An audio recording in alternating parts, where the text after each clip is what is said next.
Arton's methodology for achieving this involves one of the distinctions I referred to before in this thing called Neurolinguistic Programming, or NLP, which I'm the co-author of. There's a lot of evidence of worldwide interest, not only by the number of training courses and the activities that go on in nearly every country I'm aware of, but if you use a simple hit count off the net, NLP at the moment is running in advance of the number of hits, for example, the famous footballer David Beckham has. So there is a lot of interest here. This particular challenge is one of the most interesting I could have designed. It was in fact initiated by Arton himself. Arton proposes to use what is called NLP modeling as the device to overcome what other people would consider nearly insurmountable obstacles for him becoming a starter on one of the top tier premiership teams. At the moment he has no such connection.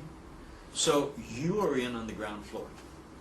I'm really interested in stimulating your curiosity about whether this young man can succeed in achieving the dream shared by so many other people. One of the implications of his success here is a demonstration that there are alternative methods of learning, even down to and including highly competitive, world-class athletics, which are available but not widely known about yet, just getting exposure now in the larger world. Let me be precise about the fundamental difference between the learning methodology that Arton will be using, which comes from neurolinguistic programming, and more conventional or standard ways of learning.